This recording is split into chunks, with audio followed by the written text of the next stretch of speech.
Good evening. You're watching Left, Right, and Center. I'm Nidhi. आज हम आपको दिखाने जा रहे हैं अंधेरी रात में Delhi NCR In 2015, 63% of all rape victims were minors. But the next year, in 2016, this number... तो मुझे नहीं लगता है कि उस बच्ची को इंसाफ मिलेगा। तो बात कुछ साल पहले की है, जब मैं अपनी MBA की तैयारी कर रही थी। मैं कोचिंग जाया करती थी और कोचिंग मेट्रो से जाया करती थी, तो मेट्रो का रूट काफ़ी फेमिलियर था मेरे लिए। पर एक दिन की बात है, मुझे अच्छे से याद है काफ़ी, कि मैं एक दिन अपने कॉलेज के फेस्ट से वापस आ रही थी। अपने फ्रेंड्स वगैरह के साथ मैं फेस्ट अटेंड करने गई थी, काफ़ी मस्ती की। तो आते आते थोड़ा लेट हो गया था। 2 साल पुरानी बात है, होली का दिन था। मेरे दोनों भाई और पापा होली सेलिब्रेट करने के लिए बाहर थे। मैं बोर्ड थी तो मैंने अपनी फ्रेंड को कॉल करा। उसका भी सेम हाल था, वो भी घर पे बोर हो रही थी। तो ये डिसाइड हुआ कि मैं अपनी उस फ्रेंड से मिलने उसके घर जाऊंगी। उसका घर नज़दीक ही था, तो सोचा वॉक करके पहुंच जाऊंगी। मम्मा को बाय बाय करके मैं निकली।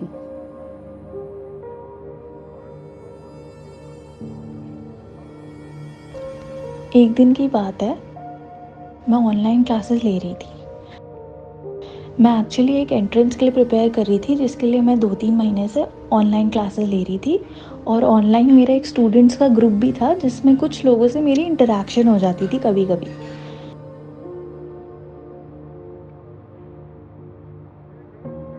तो एक दिन एक लड़के ने उस ग्रुप से मुझे रैंडमली मैसेज करा और अपने बर्थडे पार्टी के लिए इनविटेशन भेजा।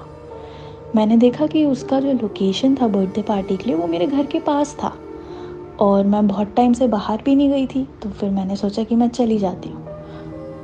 अचानक से ऐसे मना करना भी अच्छा नहीं लगता, तो मैं चली गई। हालांकि वो जो रूट था वो काफ़ी फेमिलियर था, तो मुझे डर किसी बात का नहीं था। पर जो मेरा स्टेशन था वो मेट्रो के बिल्कुल लास्ट मतलब जो लाइन होती है उसके बिल्कुल लास्ट स्टेशन पे था। पर डर की कोई बात नहीं थी, क्योंकि रोज़ आना जाना उसी रूट से लगा रहता था, तो आदत सी हो गई थी। और जो मेरा घर था वो भी मेट्रो स्टेशन से काफ़ी पास था, तो मैं रोज़ पैदल ही वॉक करते हुए जाती थी। उस दिन भी यही था। मैं उतरी, मैं पैदल ही वॉक करते हुए जा रही थी।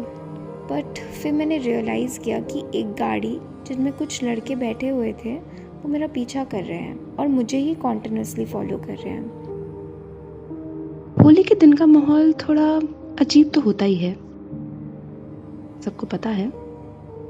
बाहर निकलना सेफ नहीं होता, नशे में धुत लोग इधर उधर घूमते रहते हैं। पर मैं चली गई। मैं थोड़ी कॉन्शियस तो थी, पर जैसे ही अपनी फ्रेंड की गली में एंटर करा तो सामने से 3 लड़के आ रहे थे। मैं गली के एक तरफ थी और वो दूसरे। उन्हें देख के अच्छी फीलिंग नहीं आई, लग रहा था वो होश में नहीं है। मैं थोड़ा सा सहम गई। जब मैं उसके वहाँ बर्थडे पार्टी में पहुँची तो मैंने देखा कि सिर्फ वो था और उसके 2 और फ्रेंड्स थे। मैं स्टार्टिंग से ही ऐसी पार्टीज़ में जाना प्रेफर नहीं करती, लेकिन मैंने सोचा ठीक है कोई बात नहीं, अभी अभी आई हूँ, थोड़ी देर रुकती हूँ, नहीं सही लगा तो चली जाऊँगी। तो मैंने सोचा ठीक है कोई बात नहीं, मैं बात करूँगी, लोगों से घुलूँ मिलूँगी, तो मेरे को पता चलेगा कि वो लोग कैसे हैं। वो दोनों फ्रेंड्स कपल लग रहे थे और वो दोनों अपने में ज़्यादा एंगेज थे। तो थोड़ी देर तक तो मैं वहाँ बैठी, बट मेरे को उनकी बातों में ना मज़ा नहीं आ रहा था। और वो लड़का जिस तरह से मुझे स्टेयर कर रहा था, मेरे को अनकंफर्टेबल भी फील हो रहा था। तो थोड़ी देर तक तो मैंने वेट करा, बट फिर मैंने सोचा कि अब मेरे को जाना है, इसलिए मैंने कोई बहाना सोचा कि मैं वॉशरूम के बहाने से निकल जाऊंगी वहाँ से। मुझे पता कैसे लगा कि वो मेरा पीछा कर रहे हैं? वो बार बार मुझे डिपर मार रहे थे, हॉर्न बजा रहे थे तेज़ तेज़, थोड़ी रेस तेज़ करके गाने तेज़ तेज़ सुना रहे थे। मतलब अजीब, अच्छी वाइब नहीं आ रही थी।